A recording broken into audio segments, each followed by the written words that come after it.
Доброго вечора усім. Дуже дякую.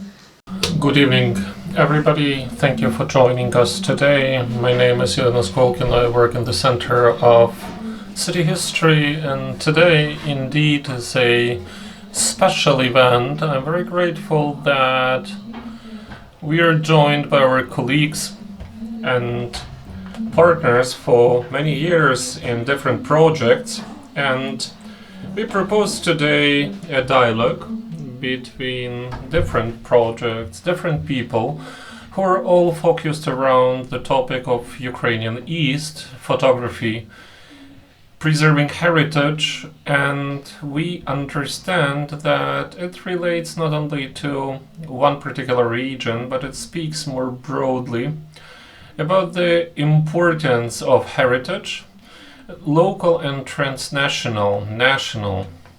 That is the interest to the region, to Donetsk and Luhansk regions in particular, has been raised before the war, but since 2022 the interest and the big losses have been growing, and also the local rethinking happened of the difference between the heritage, including maybe family archives, daily history, vernacular photography. They started playing a greater role. Also the topics that were not that broad, maybe a special interest was the industrialization, maybe the archives that have been left behind, not evacuated, and also this challenge on how to work with this heritage. And today's speakers maybe will be able to share how completely different people with different views and perspectives can join, collaborate in different ways, and we would like to hear about the challenges that this collaboration puts, and how easy or hard it is to go out of own perception or stereotype and try touching the heritage of the region that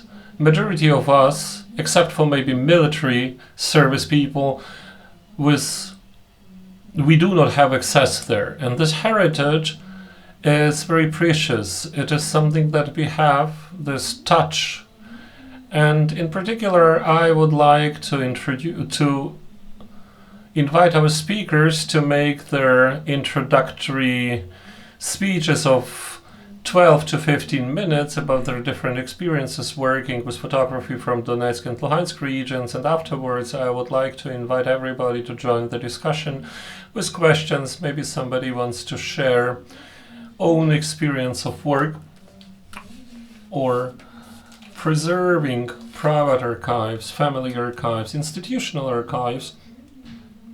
Thus, today I'm very pleased to welcome, and our first speaker is Catherine Spencer. We are very glad that you found the possibility to come here, despite the fact that international institutions do not encourage travels to Ukraine, but this physical presence is very important. And Catherine is a very good colleague who we collaborate with in the project that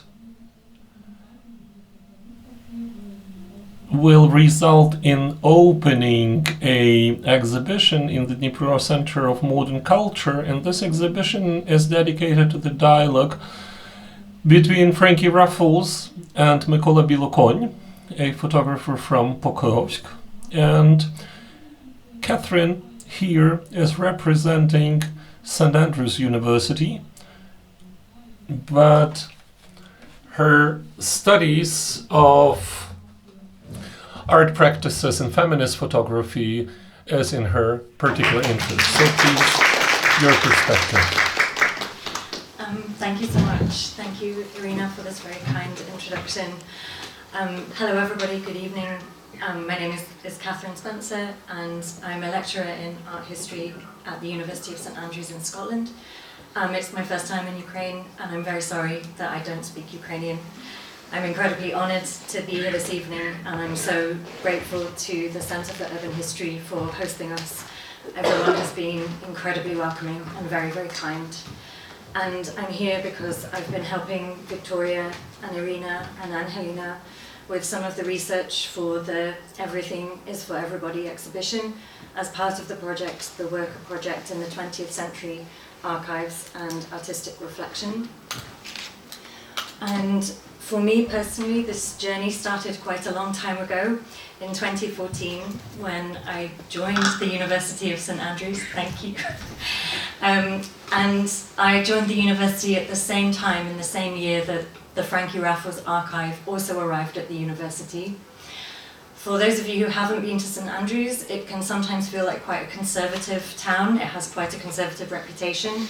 And when I got the job, someone told me that no one would be interested in feminism there. So when I heard that Franki's archive was coming to the university, over 40,000 images by a feminist documentary photographer from the 1980s and early 1990s, you'll understand that I was very excited.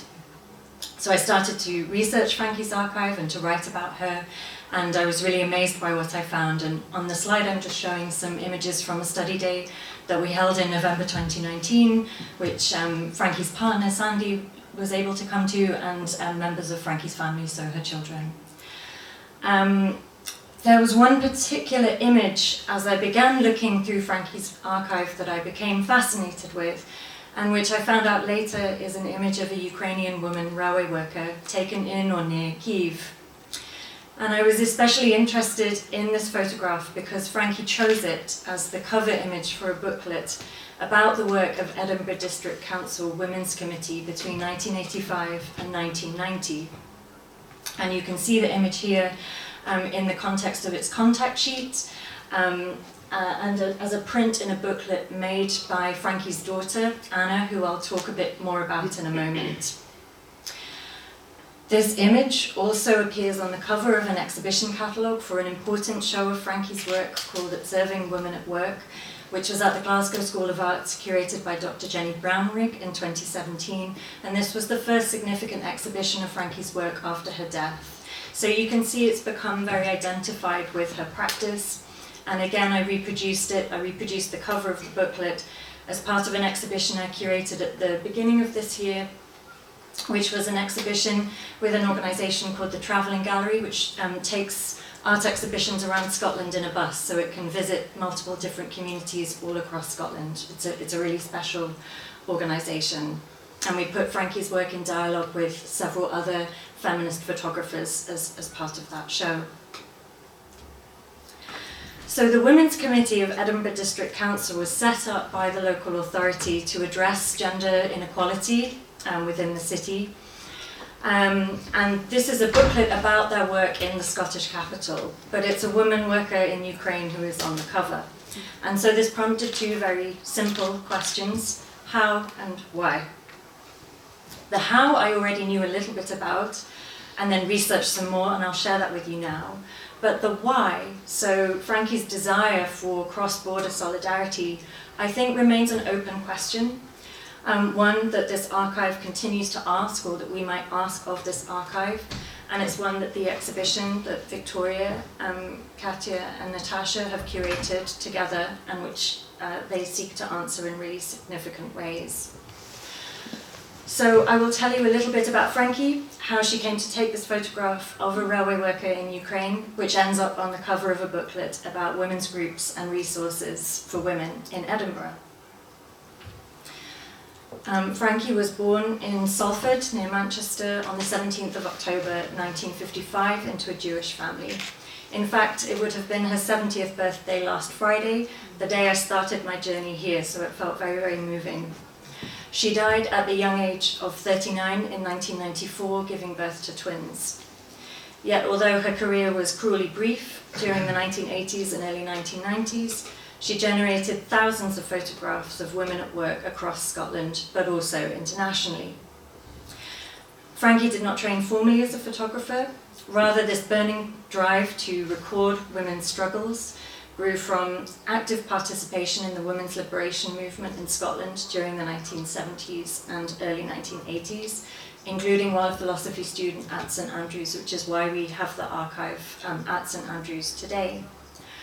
After graduating in 1978, she moved to the Isle of Lewis, which is quite a remote Scottish island, where she gave birth to her eldest daughter.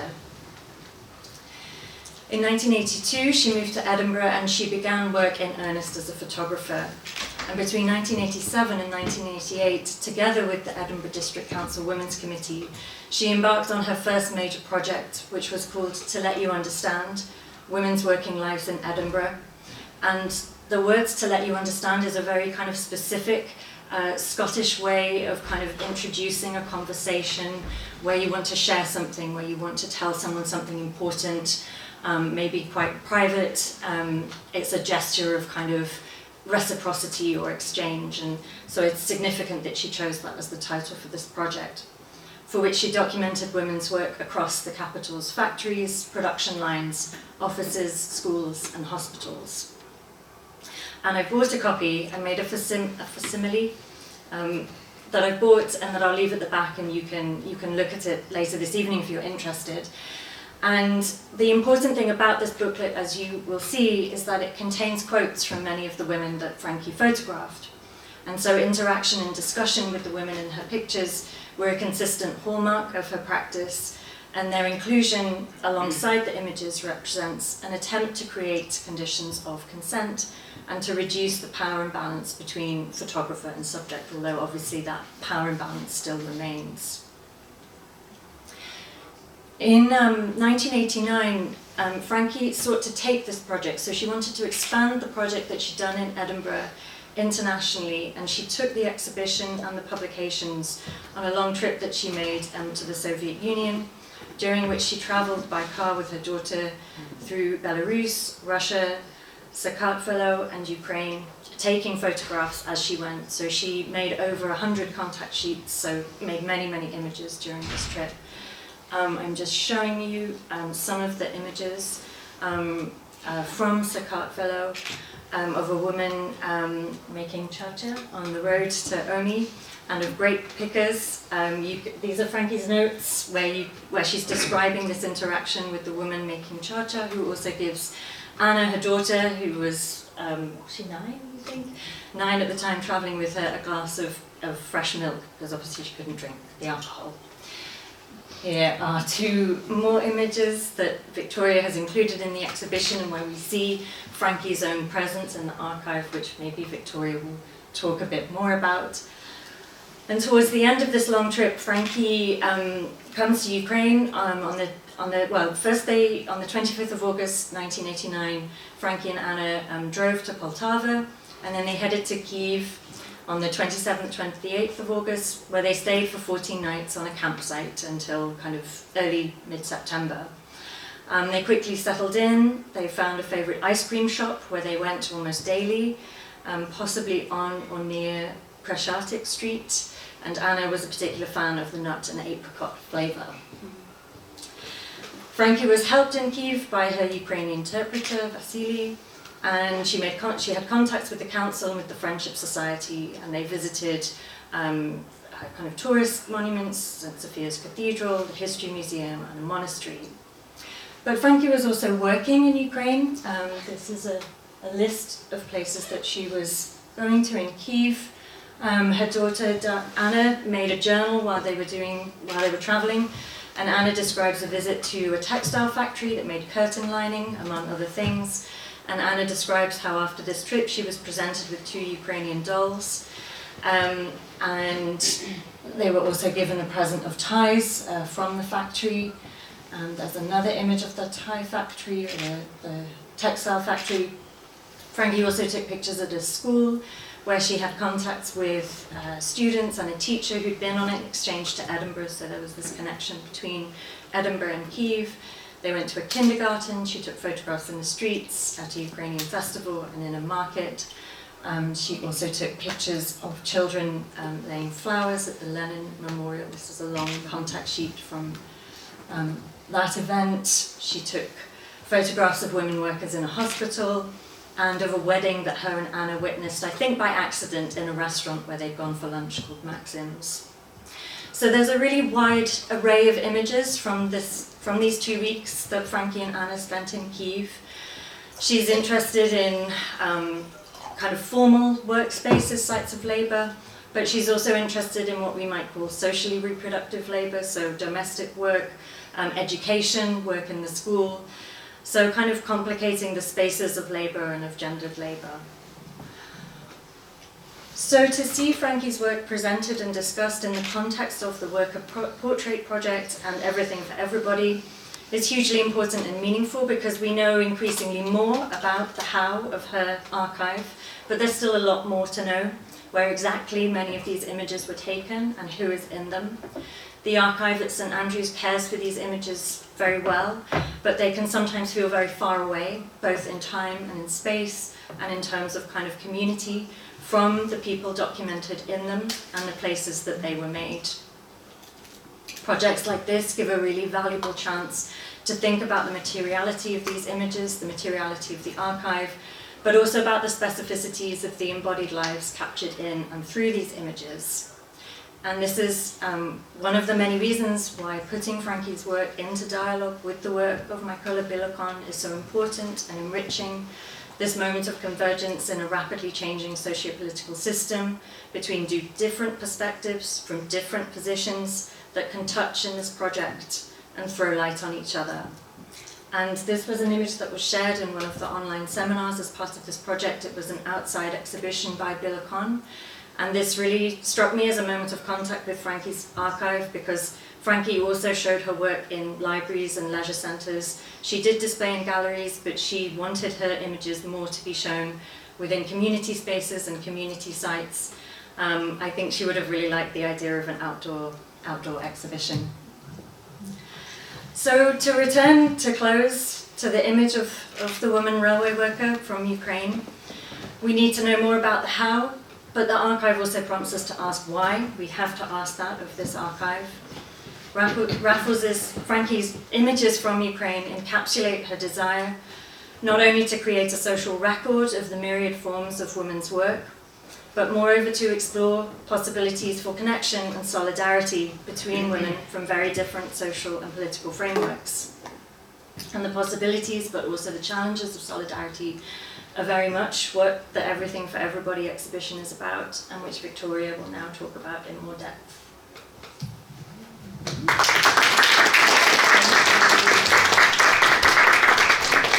Thank you so much, Catherine.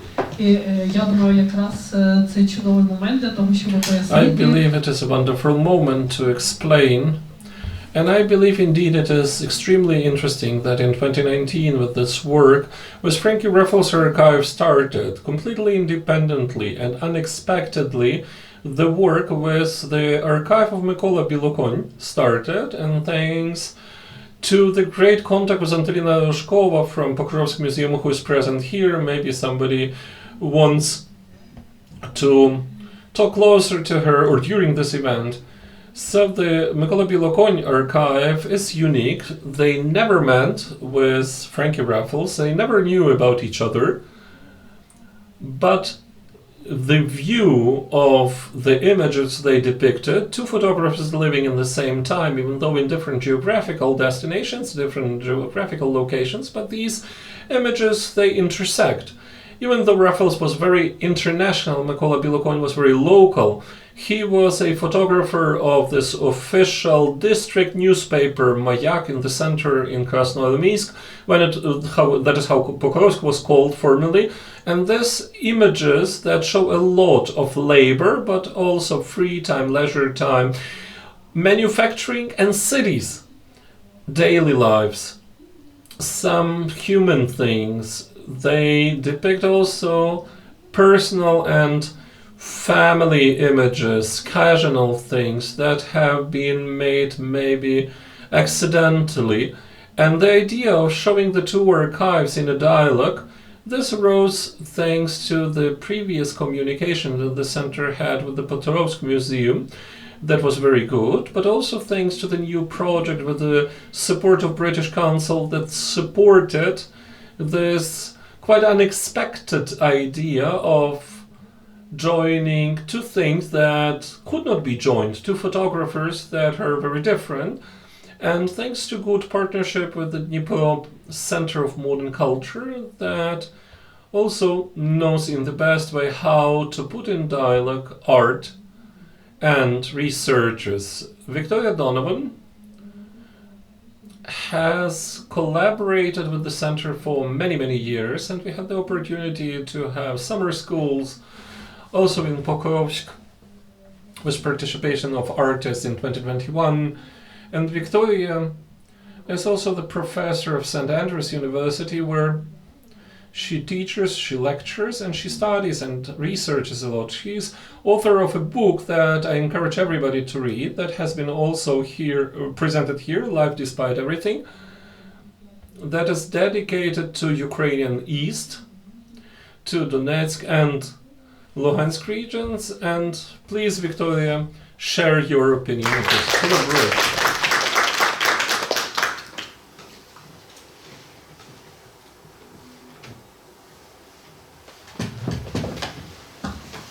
Thank you, Irina. Thank you so much for the introduction and for organizing this panel.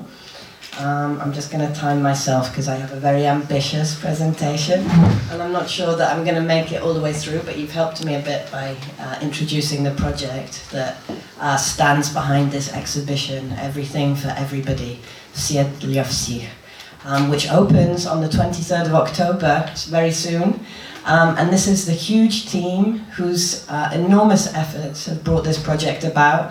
We've been working on this project with the support of multiple different funders and many different consultants and experts, architects, translators, all of whom have done a brilliant job, and this is the combined work of many hands. So as you already mentioned, the project that this exhibition emerged from was a collaboration supported by British Council Ukraine to bring the archives of Mykola Bilokon and Franki Raffles into dialogue. This is a project that is led by Angelina Rožkova at the Pokrovsk Historical Museum, and it took the form of several research seminars in which colleagues with expertise in the work and life of Franki Raffles and in the work and life of Mykola Bilokon, and I should say now the context for Bilokon that I'll present is largely drawn from Irina's research, and Raffles is largely drawn from Catherine's research. So I'm representing the work of many people when I talk about these two photographers. But the project took the form of research seminars and then has transformed into perhaps an unexpectedly ambitious exhibition, which has been an exciting roller coaster, and we'll soon see the results. But I wanted just to begin, this talk will be in two parts. So I wanted to start with just a few themes that came out of our conversation, putting Bilokon and Raffles into dialogue, and then to pivot and tell you a bit about how these themes in this conversation about these two archives raise questions, much broader questions, which have been taken up by the artists who are involved in this show, including two of the artists are here in this room, Katia Buchatska and Adrian Pepe, and I'm going to be talking briefly about both of their work, actually. So putting Raffles and Bilokon into conversation, as Irina says, is perhaps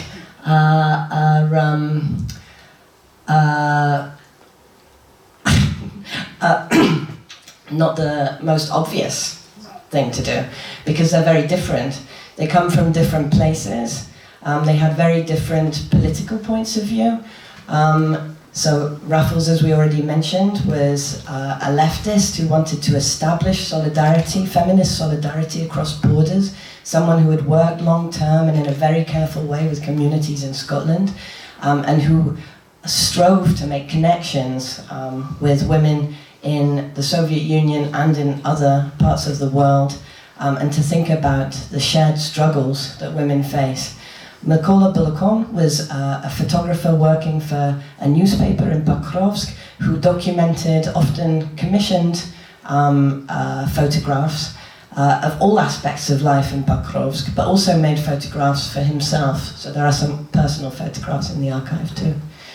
As I say, and Irina and Catherine have already underlined this, politics were at the center of both of the collections. If Bilokon wasn't necessarily kind of outspokenly political himself, politics framed the production of his work.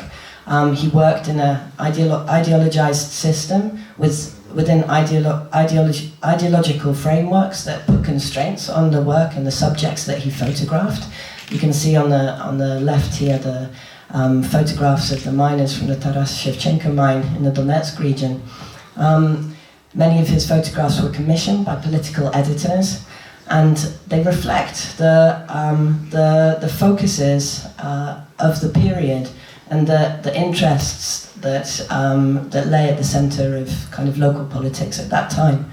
Franki Raffles, on the other hand, photographed women with an ideological lens, and she wanted to represent the women of the Soviet Union as dignified, joyful, fulfilled subjects, and the photographs that she produced reflect those political ambitions. But the photographs, if they reflect kind of public politics, they also contain very personal intimacies as well. So in the work of Raffles, Catherine already mentioned that Raffles travelled with her 9-year-old daughter. You can see her in the photograph on the right. And there are many photographs of Anna, Franki's daughter, because she was present at many of the encounters that Franki had. She went to factories and she went to farms. She rode horses and she ate homemade food at people's houses. And she also kept a diary that Catherine already mentioned, in which she also writes in quite a sympathetic way about Soviet women and about the Soviet system in general. So this is also a kind of complicated set of resources to deal with, particularly in the current context and when we're rethinking Ukraine's relationship with the Soviet past and thinking about the complex, how Soviet heritage constitutes difficult heritage but is also present in different ways in archives. How do we deal with that? In Bilokon's archive, we also traced, with the help of Irina and Angelina, the presence of collaborators who hadn't necessarily been represented, including Bilokon's partner, Valentina Trub, who commissioned and wrote many of the articles in the newspaper where his photographs featured. The archives contain not only human subjects, but also many landscape photographs that capture different aspects of life in Pokrovsk and in other parts of what was then the Soviet Union, Sakartvelo, which Catherine already mentioned, was where Franki and her daughter travelled, showing some of the sort of histories of extraction and monoculture, which we've also tried to explore. These are connected but different histories. They're photographs from a particular moment. So Franki photographed in 1989 when the Soviet Union was about to collapse.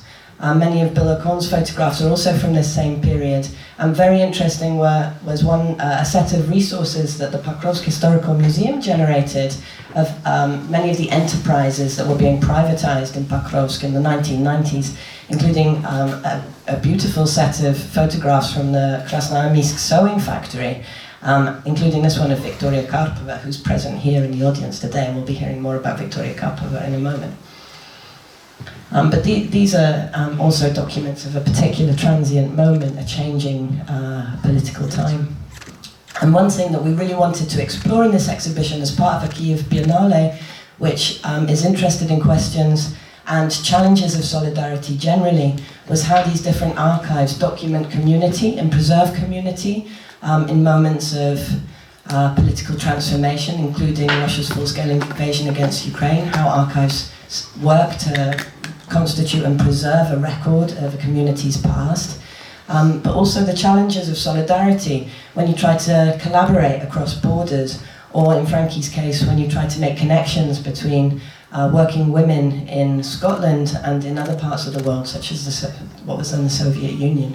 So this is something that we really wanted to explore in the show, the difficulties and the challenges and the potential of solidarity and how solidarity projects can be manifested and how they can be done in different ways. So this is a beautiful exhibition designed by Alexander Borlaka, which I hope is now being realized in Dnipro, we'll soon see. And this is how the images will be shown on the wall, and the texts that will be shown in between them. So I wanted now to pivot to talk about some of the artists' works which will be included in the exhibition as well. So we didn't only want to make this exhibition a dialogue between these two archives. So in actual fact, that archival dialogue forms quite a sort of discrete part of a much bigger exhibition, which shows many beautiful works from artists from Ukraine and from other parts of the world as well, who have all generously contributed their work. And unfortunately, I don't have time in this short presentation to talk about every work and to give it the kind of due consideration that it deserves, but I just wanted to pick up on a couple and just kind of highlight what for me are some of the really thoughtful projects that have responded to our invitation to think about some of these difficult questions of archiving difficult history and heritage, of holding a space for dissonance and asking uncomfortable questions, and for thinking about how kind of solidarity might look and be realized and how it possibly can't. So I wanted to talk about Katya Buchatska's work. I didn't know she was going to be in the audience, so it's a really nice surprise to have her here. Katya Buchatska is contributing a zine to our exhibition, which draws on, well, it's much more than a zine. A zine is one part of one of the outputs from the project, but her work is a visual narrative that brings together several complete archives. The archive of Mykola Bilokon, the archive of Franki Raffles, and her own archive from Pokrovsk, where she spent time as a resident sort of 10 years or so ago. And in this zine that she's made, this kind of community scrapbook which brings together the different archival legacies around this city. And is that okay? Yeah, she's exploring some of these kinds of entanglements and the questions of how you can how archives speak to each other over time, and what new questions and stories emerge when you put them into dialogue. And as part of this project too, there's a participatory element where people who visit the exhibition are invited to make sort of zines or scrapbooks of their own, using their own family photography, and to kind of think about how we define sort of heritage and what stories we can tell when we engage archives, including our own archives, and bring the public and the private into dialogue. Clemens Poole is also one of our commissioned artists on this project, and is thinking about the politics of image making and what actually makes it into archives and what is left outside of the institution. He's thinking in his project in particular about the idea of the ideal image, which in different ways is present in both Bilokon and Raffles' work. Raffles called her series The Soviet Woman, or Soviet Women, and in a sense this exploration of what the Soviet woman is a kind of striving for an ideal, and perhaps a projection from a Western leftist's kind of understanding of what the Soviet Union was onto the context which she encountered.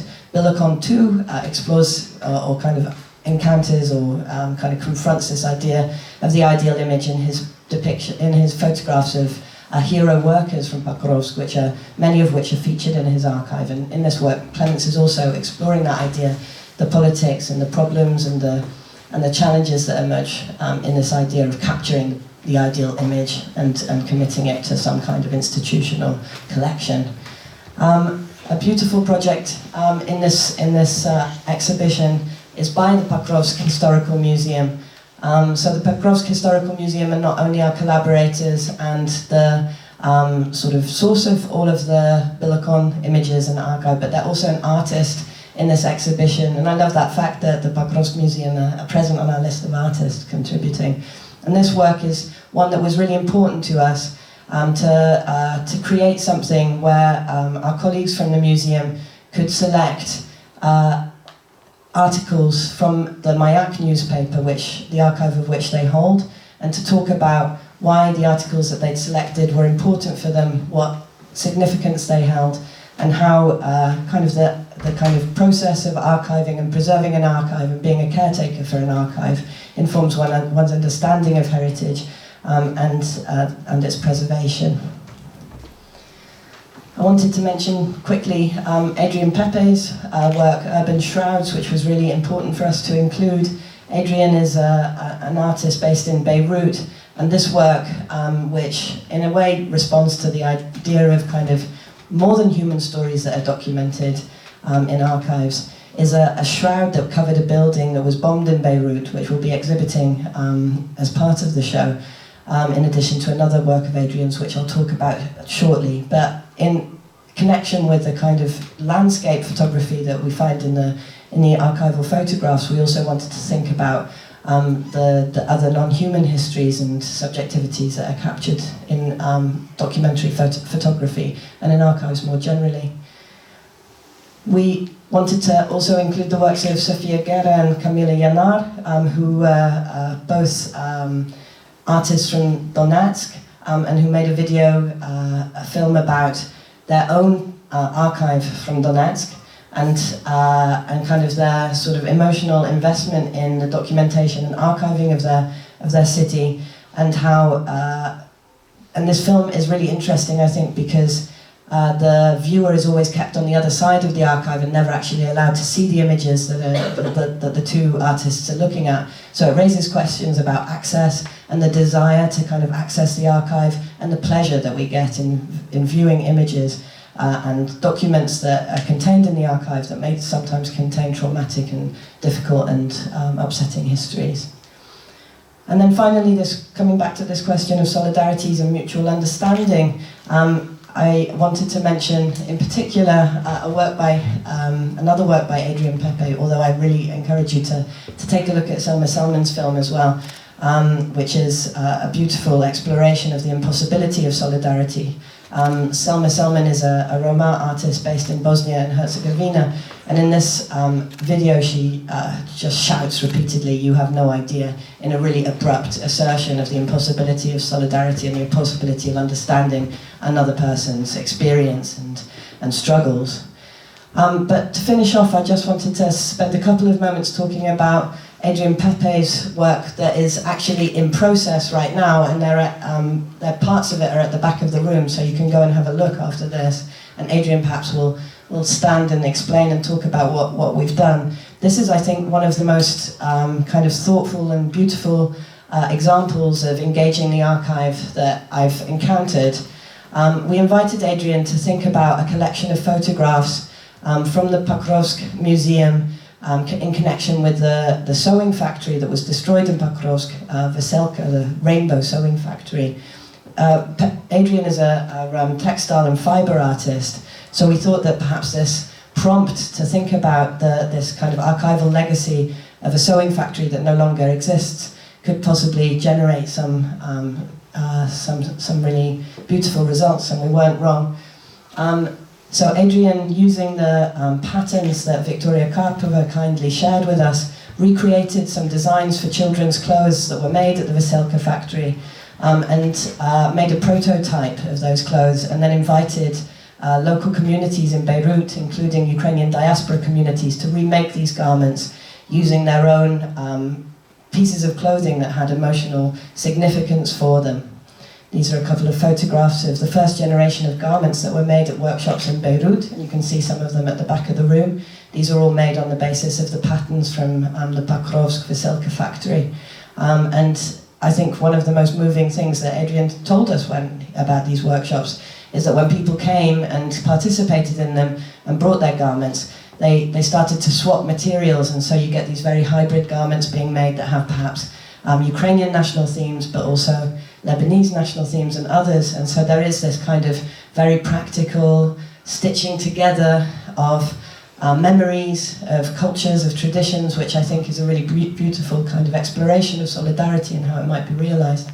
And so this is a project that we're taking to Dnipro, the project that will continue to be developed and realized today. This photo is from today.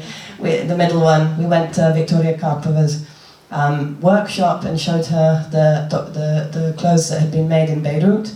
And we're taking the project to Dnipro, where we'll be partnering with the NGO Shift from Kramatorsk to kind of work on these garments further and to think again about how these connections between different places, different memories, different cultures can be explored all through the lens of the archive and artistic engagement with it. So, come see our exhibition. Thank you so much. I'm sorry I took a little bit more time. And yeah, I'd be happy to answer questions.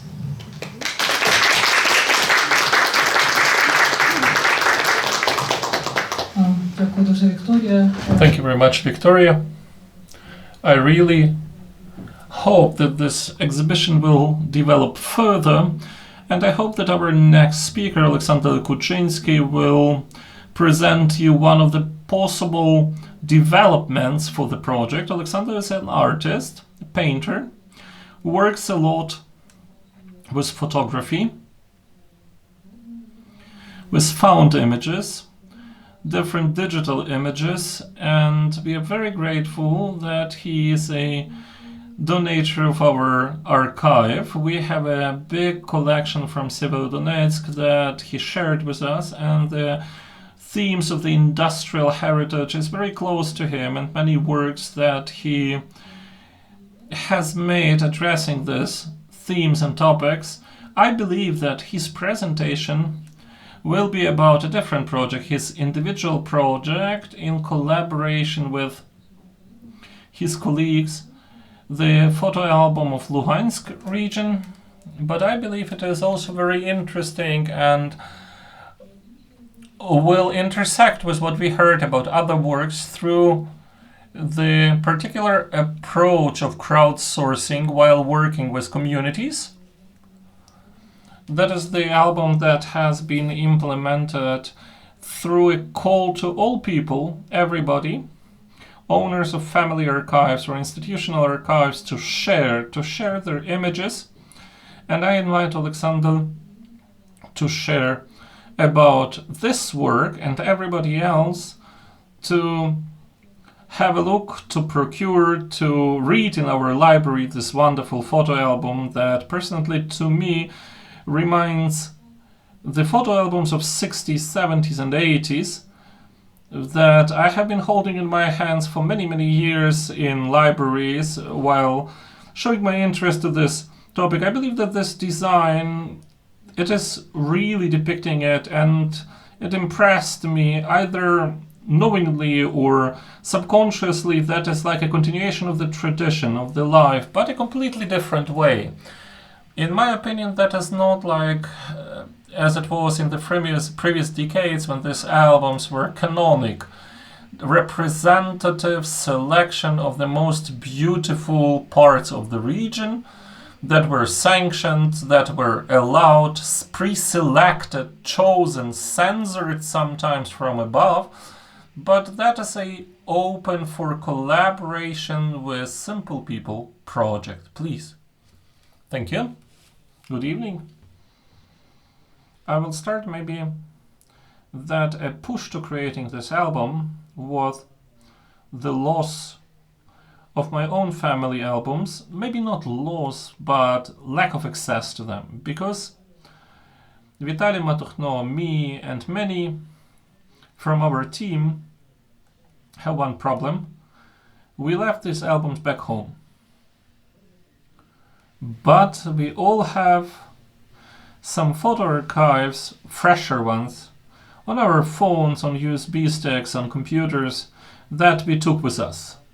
And Vitaly proposed to take these images that are depicting just zeros and ones in the binary code of the file and implement them in something physical that can be read, touched, and seen. And that is how the search for implementation started and in which form to do it. This photo album reminds a little bit in its form the classical photo albums, especially of the older format, like for example my family in Almazna had such a photo album. I don't know from which years did it come. Maybe before 50s even. It had like a velvet cover,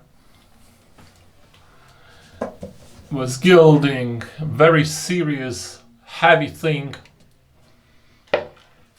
And that is why this album is like with a hardcover, very heavy, covered with textile, to create this feeling of these old albums. We started the open call in social networks and Instagram. It's a pity it didn't last very long. Maybe we could gather more pictures than we received. However, we obtain over 4,000 images, even a little bit more, and we selected approximately 400. And we published them on 280 pages. And the album got bigger than we planned initially because many photographs were just so good that they did not deserve to be cut off the project. And we wanted to depict as broad as possible Luhansk region geographically and topically, and that it includes work, leisure, industrial, residential areas, some holidays and festivities of traditional holidays, or just walks to the terracons to drink some beer. So like really very broad themes, and also a small block about social political processes that happened in 2014.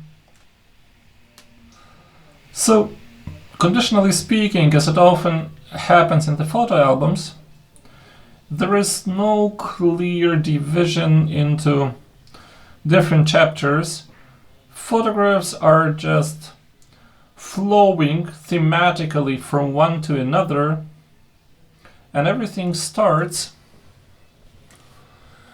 with the idea of showing Luhansk not as an industrial region, as many of you imagine it when thinking of it, but as it is divided into two parts, almost like 50-50, consisting of Slobozhanshtina, the agricultural steppe-like territory with smaller rivers, and territory of the Donetsk highland with many minor townships with different industrial enterprises, and they are quite different from the point of view of material and cultural peculiarities. Everything starts, we can say, with these rural motives that slowly flow into more industrial ones, and between them you can see some images from family archives, from different events, how people lived, what they lived with in this landscape. Later on, this all transfers to a more political part in the end. Additionally, I can call it maybe an experiment, maybe not. We added, except for some captions to the images that typically speak about archive things like location where it was taken, sometimes the year of the image, sometimes more exact location, for example, what facility is depicted, or what building, or in which building it was taken, or in what town or village, or what is happening in the image. Also the comments from the participants of this album, that we have 48 who wrote it in their application form, that are mainly short few sentences, sometimes mini essays about their feelings, what they felt while taking these images, or providing additional context on what is happening in the images or who is depicted. And we made these comments like as imitation to the photo captions that is typically written in the back of the images. Maybe in future, if we are successful in implementing the second part of this album for Donetsk region, we would like to broaden the textual format, add more text in order to not only provide the visual part, but also the contextual part of it. The design was provided by the ladies of Duo Team, Alexandra Rudenko and Maria Prokopenko from Kharkiv. They have fully made the mock-up, designed the cover, added additional illustrations, shapes of different animals that are symbols of Luhansk region that you can see on the coat of arms, and different cartoon characters that add some irony, I would say, and thinner the context inside of the album. What else could I say? We have selected the photos with Hanna Nevidoma, a writer and journalist from Luhansk, who lived for a long time till, I believe, 2021 in Luhansk. Was traveling to the free territories, but constantly residing in Luhansk among these two states that Ukraine was in. And here we have depicted many images that have been done after 2014 by people living under occupation in Luhansk, Alchevsk, Perevalsk district, Seleznivka village, and more southern districts of Luhansk region. That is mainly it. And concerning the geography, it was not possible to cover the entire geography of the region, but I believe that we managed to depict more or less like 50-50 the both parts of the region, the agricultural and the miners part, like Donetsk part of Luhansk. But you know, the word Luhansk, that is like a story that starts in the 30s of the previous century, so not even 100 years old, and that's why you can remind the ironic project of Andrei Daskiev that there is no Luhansk. If somebody remembers the article on Life Journal that he wrote, you can Google for it. I believe it's still there, available to read. And our objective was to preserve the memory of the Luhansk region that we have, because this region is missing from the agenda because of the full occupation of it. Who has of you present here heard some news of the Luhansk region recently? Maybe some 6 months ago, there was a short message saying that the 3rd Brigade has captured the village Nadia in Luhansk region. But if you think a little bit, that was just a piece of territory where previously a very small village was located called Nadia, and it does not exist anymore. That is already ruins mixed with the black soil, and if you Google this village, you won't find a single image of it.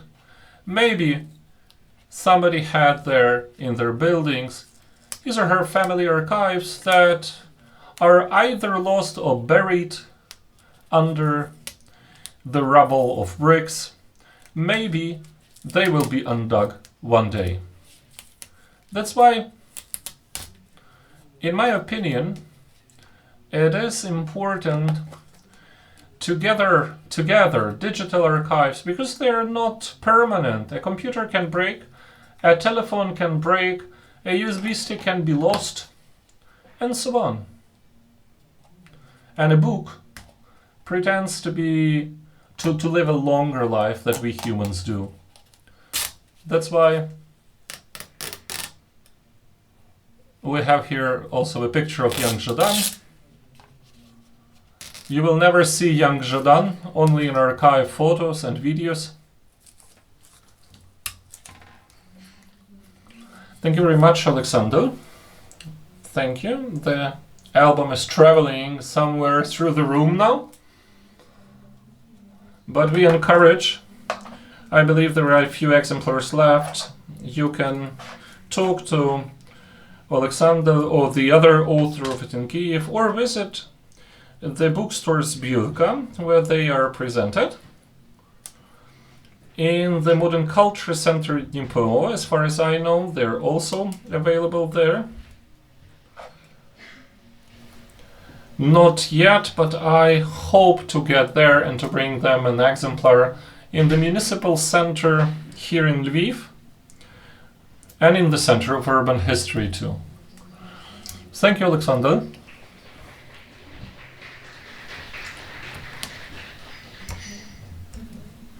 I believe that it is a project that only you could have implemented. That's my feeling.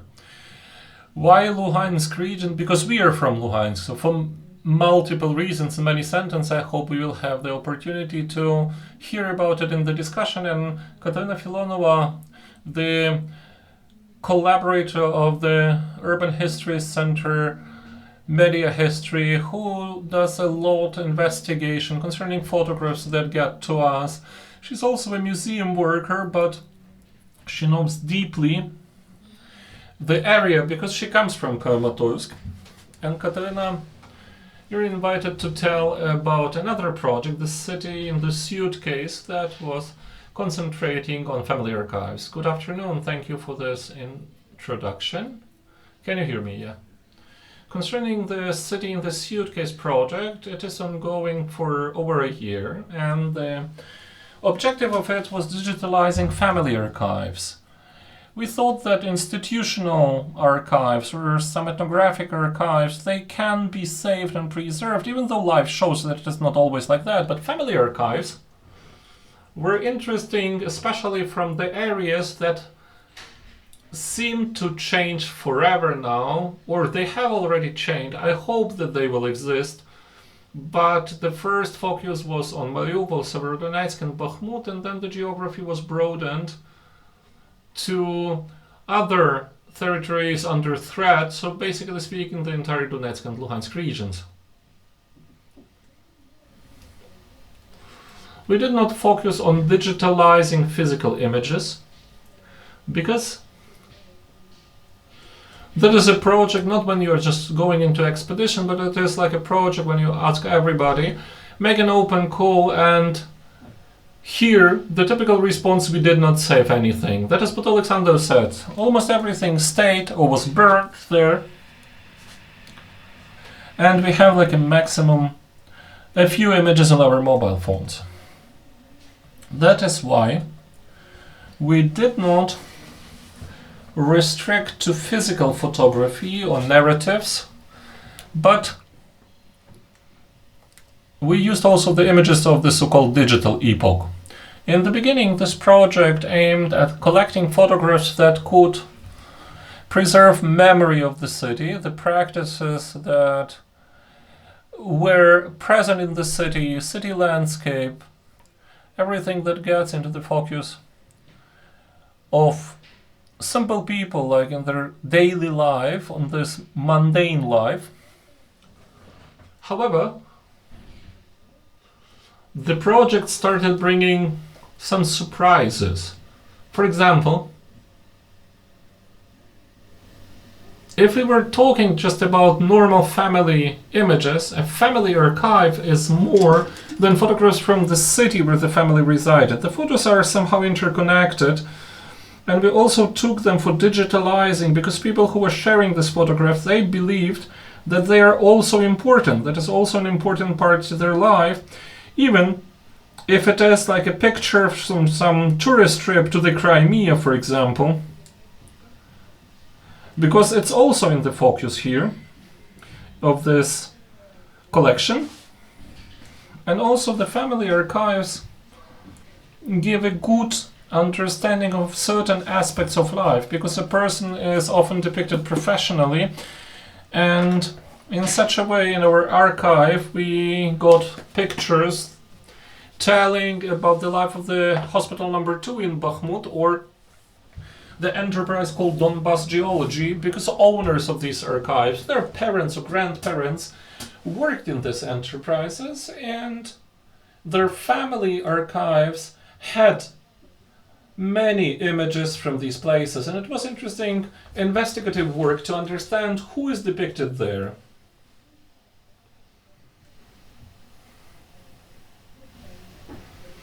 And concerning the digital images, that was a real nice source for what we were looking. City landscapes, because everybody has a photo camera now, and especially when the person knows what to do.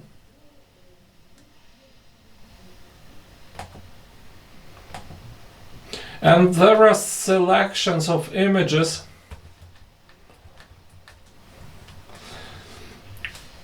and from Donetsk and Donetsk and Luhansk we managed to collect over 4,000 photographs.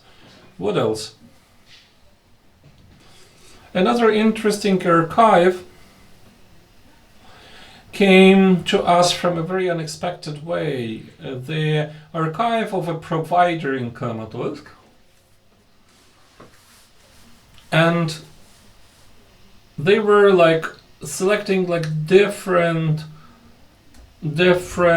images from throughout the history, including a lot of ruination, and from different corners of the city where normal photographers do not go. So places that could not have been photographed in a different way.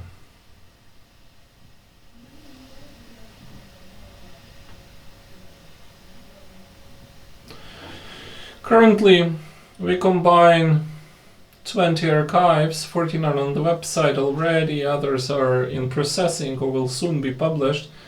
Like, for example, the wonderful archive presented by Mykola Bilokon, the photo negatives of the newspaper Okno from Dushkivka, that's a local newspaper, for the period of 1994 to 2000. This was collected by Volodymyr Volkov, a photographer that made the majority images for the newspaper, and they provide an interesting understanding of the life of the 1990s. And thanks to the fact that I believe that the Center of the Urban History participated in digitalizing certain editions of this newspaper, and that is wonderful material, how it can be compared, how the images were selected, what was taken and what not. That is a different story that still expects some researchers to come there, and still has many contexts that could be interesting to work with.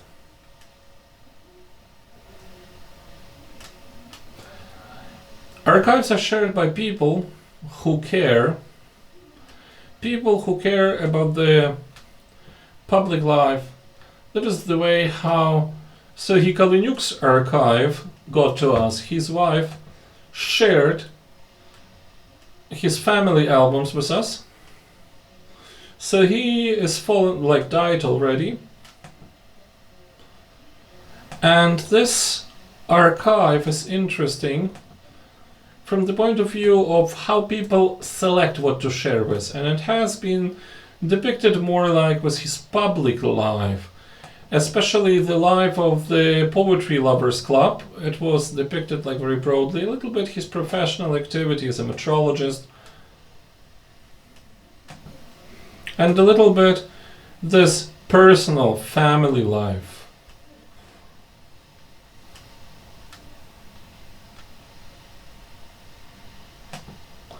Wanted to speak about the fact that the work with this range of images puts a lot of questions in front of us and opens different problematic aspects to uncover which we need a lot of time, and we have a lot of input that can be used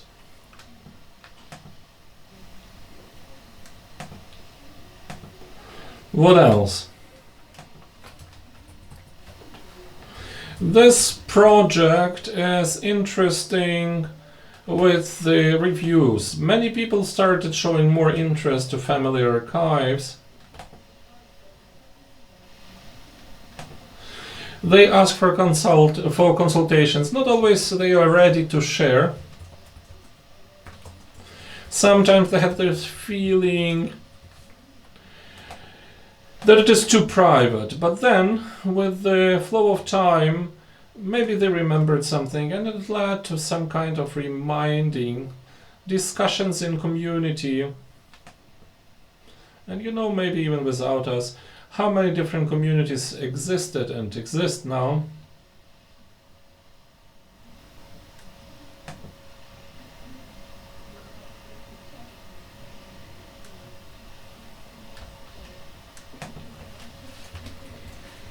And I would like to ask you to study your family archives, because nobody else will do it in step with you, maybe the Urban History Center.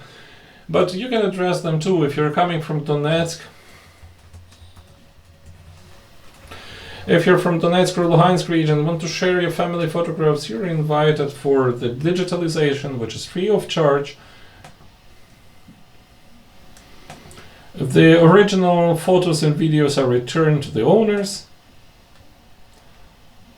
So please share, study, come to the website, look through the archives. You can share your own, and you can be using the archives that are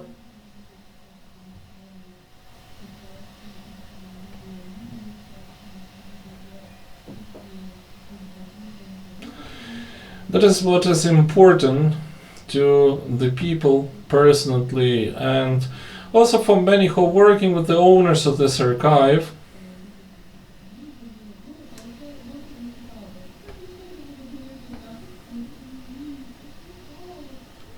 And they say, like, it is interesting and it is worth it and so on. And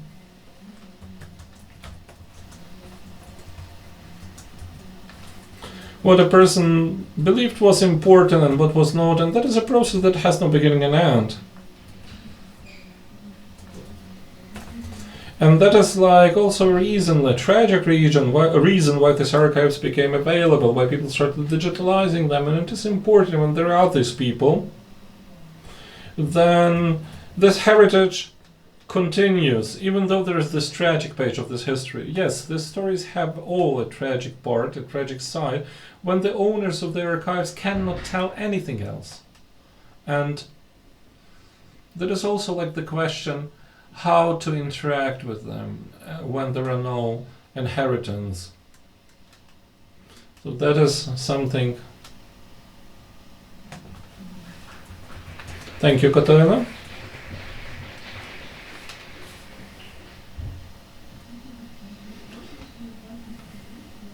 We have 20 more minutes left for questions, discussion. Maybe somebody wants to share with your own experience, maybe not only of preserving,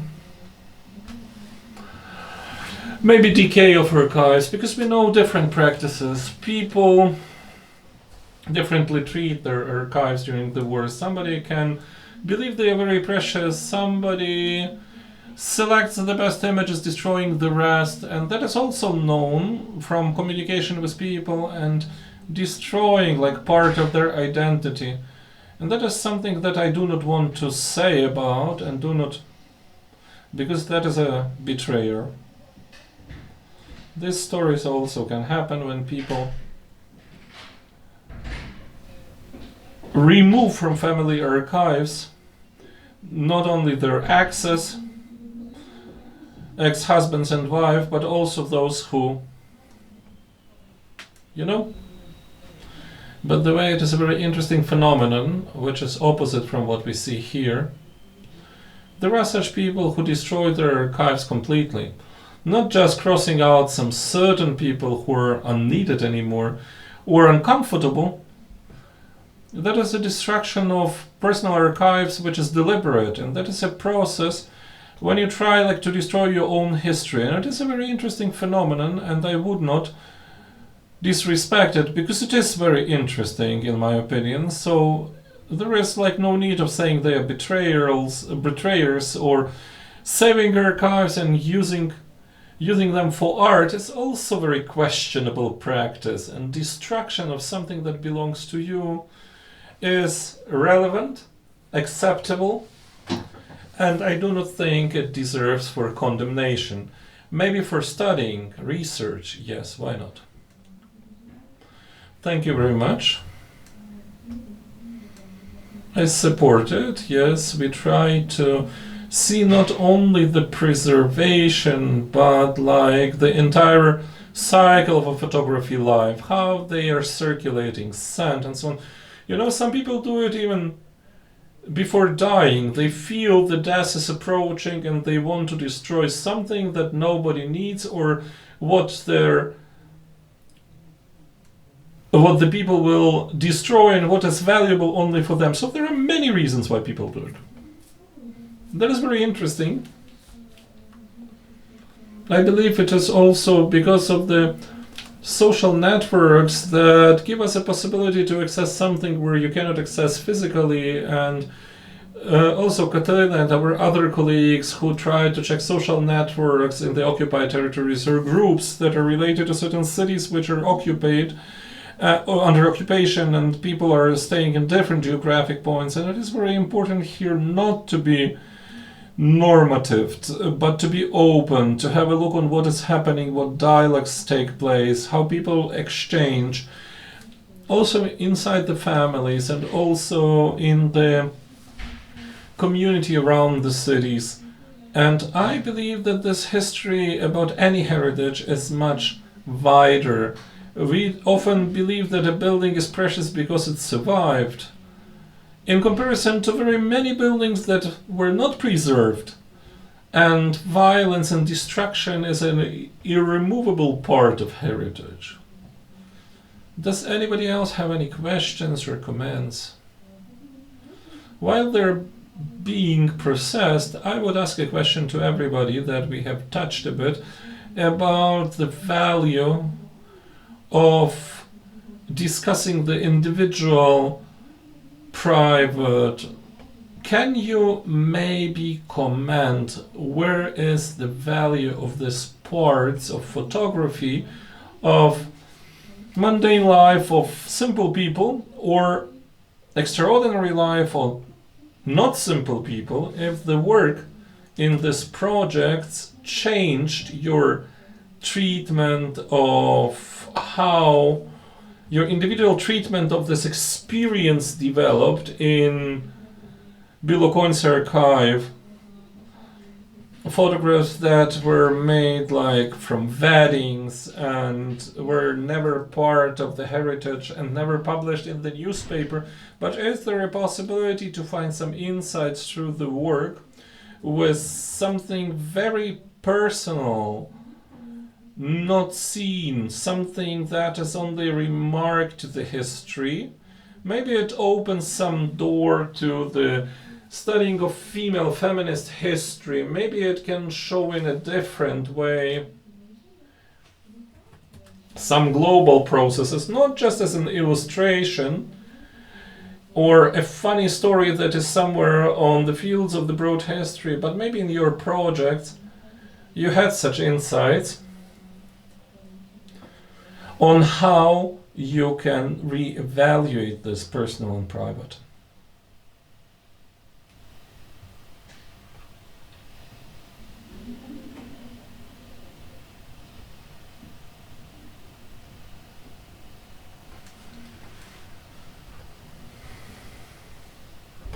Can you hear me?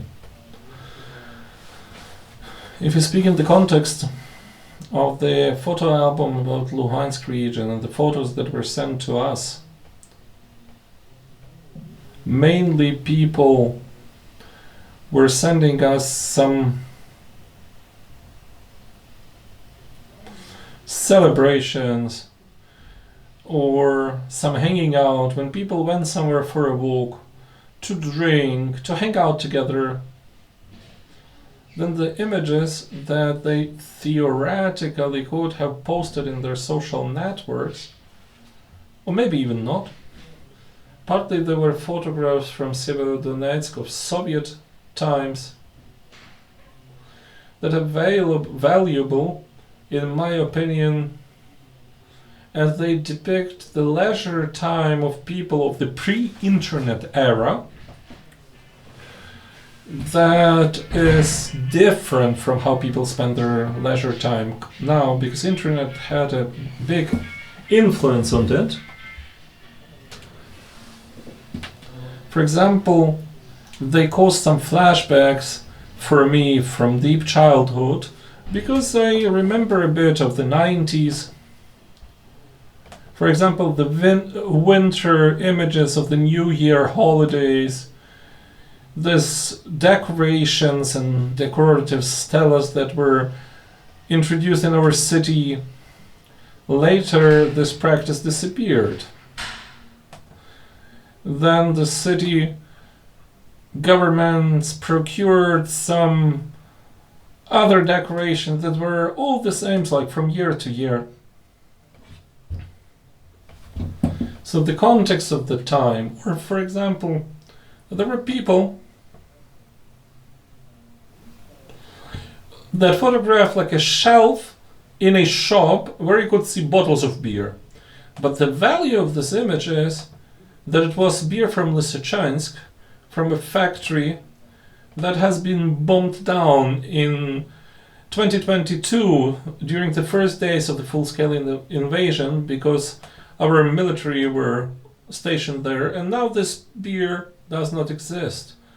I know that only one variety of this beer is produced in Lutsk by the Lutsk brewery, who procured the license for the Dusha Pivovara beer with a different name. They brew it. I don't remember how it is called currently, but I believe I can try finding. So just like a random image made with the phone of beer bottles, but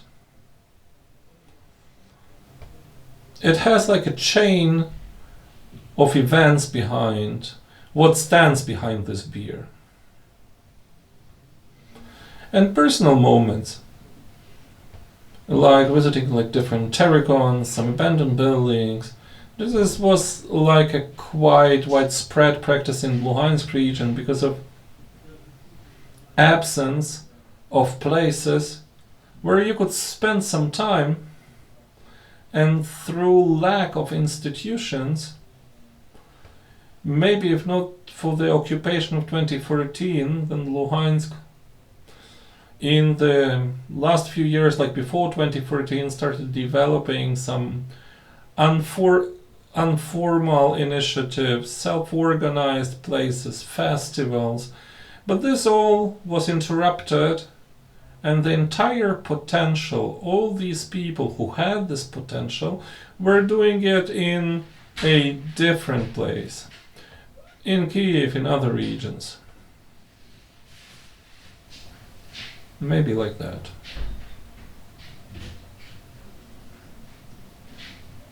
Concerning this question,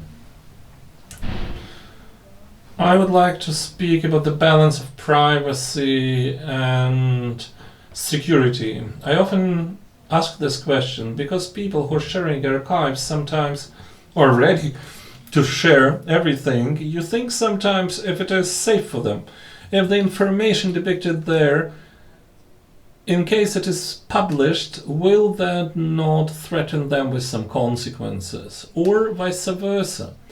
You have this feeling you interfere with somebody's private life when you take a 40-year-old image, find a person in this image, and ask them to provide the context. Not everybody is happy. Somebody is happy to share and to explain what was depicted there, but there are cases when people do not want to recollect it. They do not just like refuse, but they just do not want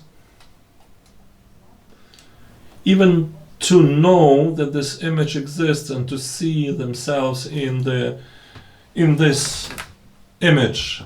And there are such situations and many questions that is possible to answer. Like, I write that in remarks, and that is like the specularity, and to which extent the image belongs to a person depicted there, even if it is like a photograph made many years ago. Thank you, Katerina. Thank you. That is more to the question that sounded before, like what do they do with their archives, and are they allowed to do it with their archives?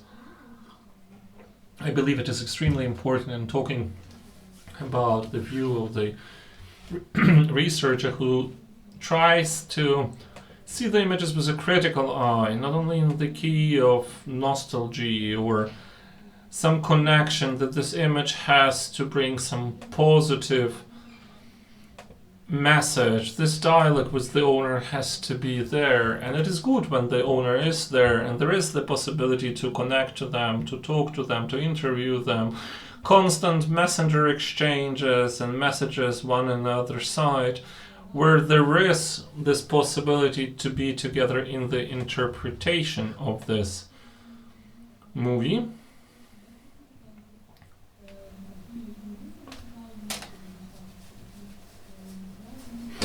And when speaking about these industrial cities or mono cities that always were underestimated, like with the standardized construction, very standardized forms, and in this dialogue when we were interviewing like people who resettled from Crimea to Sikhiv part of Lviv, and they say like that this part of this district is like very close and very similar as my city part in Simferopol. That is why I enter through the city, not through the center, which is that beautiful, but not suitable to be enrooted there.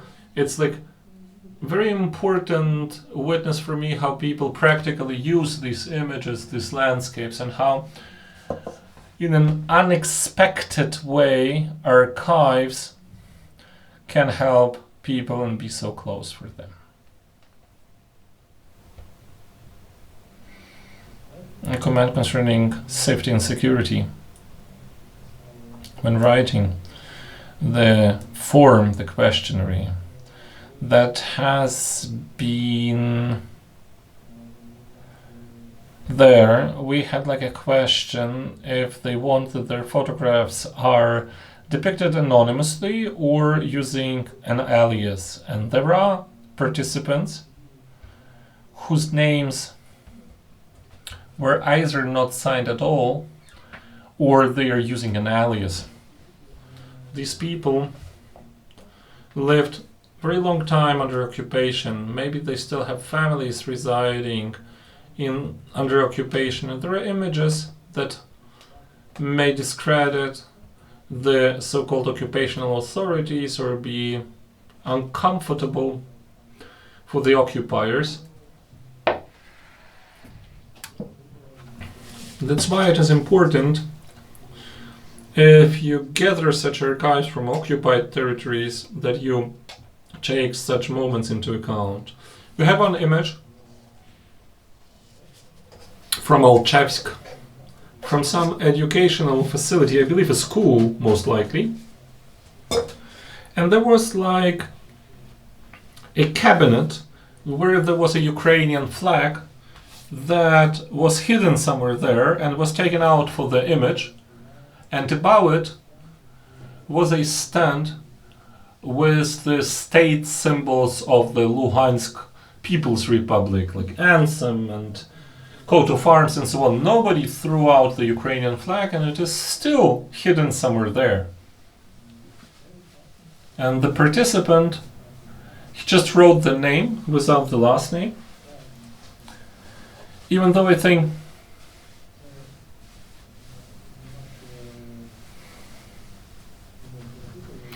we like asked him several times if to leave the name, and he said yes, fine, but only without the last name, and I do not know how this will be relevant, because now through open data you can find so much information. Maybe it would be better for this person to do it completely anonymously, but that was their desire.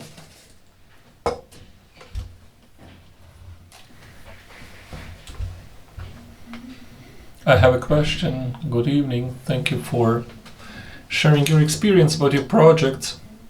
I would like to ask Katarina about the project City in the Suitcase. You said that you gather archives from places which are most damaged by the war. And I have a question. Does it make sense, in your opinion, to work in advance? Because not only Luhansk and Donetsk regions are now under threat, but also Sumy, Kharkiv, Dnipro. Do you want maybe to start ahead and start collecting archives now, or it doesn't match with the concept of this project? Thank you. I believe it is impossible to cover what is impossible to cover, and there are different initiatives working in that direction. I'm not alone. There are wonderful projects, like, for example, Pole Heritage. They go to expeditions, they gather archives, they record interviews, artifacts, very big artifacts even, related to heritage, and there are people working with it in each region. And I believe that this project, it was a little bit unfocused in comparison with the objective that has been put in front of it, and I'm sure it cannot scale it up to more regions. However, such things are needed. Why this region? Because I know it, I am from there, and it is easier for me to describe, to find contacts, because it's not only collecting archives and staying in touch with the owners of the archive, but it is also being in touch with people who can be connected to the history of the city, who can be depicted there. That is history of the town, that is like ethnography, that is very important what you're speaking about. But for now I do not have such plans to scale it up. I also believe that it is worth mentioning that Pole Heritage, that is an initiative which is very successful, because for many years, maybe even decades, the scientific society named after Nowitzki, they were starting this work like before the occupation. That is deep knowledge, that is contact to all the ethnographic museums, school museums, with all these folk song societies and everything, and that's why it's that important. And I do not know if something like that is present in Kharkiv region. I suspect no, but that can be made by museum workers. They are doing it. Yes, they are. But what stays? Just the local museums that need to be evacuated. They continue gathering this information, these archives. People share it with them, bring it to them. When people want to share their archives of family relics, they go to the local museum. And this flow exists there. Maybe the most final question, the very last comment, if somebody wants.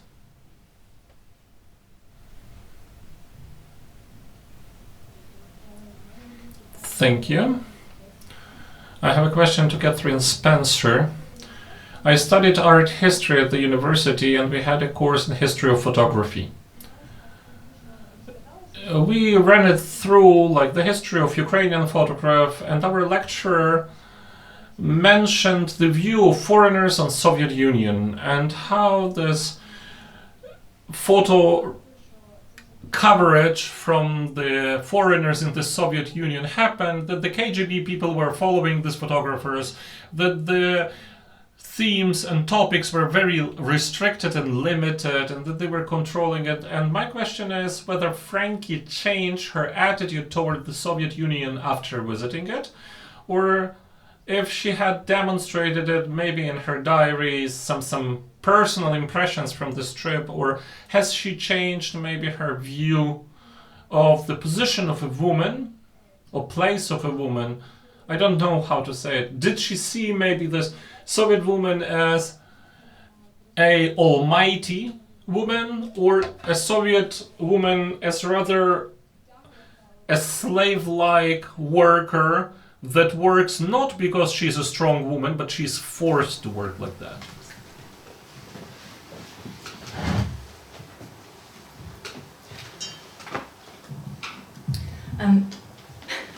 Take this off. Can you hear me? Yes.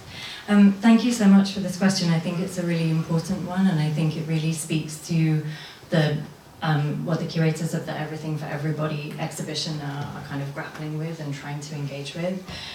I think, so Franki made notes during her trip, and those notes show that she was aware that she wasn't being granted full access to factories, for example. There's one note where she goes to a tractor factory and she says, I was only shown the things they wanted me to see. And so I think what happens over the course of this project is that a gap does start to open up between the notes, which have space for doubt and questioning, and the images themselves. But at the same time, I think it's really important to note that her politics remained, I think, very much the same. I'm not sure how much they did change during the trip. And I think the images do, as Victoria was saying, they do project, and they build, you said about the history of photography, I think you can situate them in a long line of kind of Western depictions of the Soviet Union that are kind of highly valorizing. At the same time though, and I think this was something that in the image selection for Everything is for Everybody, and maybe it goes back to Irina's question about the personal element, was I think Victoria has focused on images which maybe weren't intended for display, but show other parts of the archive. So where she's interacting with her interpreter, where they're meeting. She had several interpreters during the trip. She did also speak some Russian, but she was mediated through a system, as you were saying. So there are, however, moments where maybe it goes to the more informal element or the personal element, and that maybe shifts the project, and the archive starts to undo itself from within a bit, maybe. I don't know, maybe that's too utopian. Victoria, I don't know do you want to add to that? I think you're, if I have anything more. No, thank you very much for your question.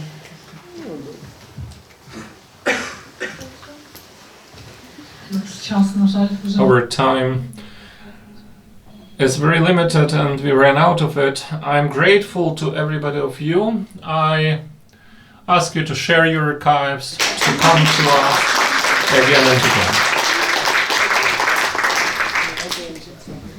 Так, я також дуже хотіла подякувати. I wanted also to express my gratitude very much because our project has been mentioned multiple times.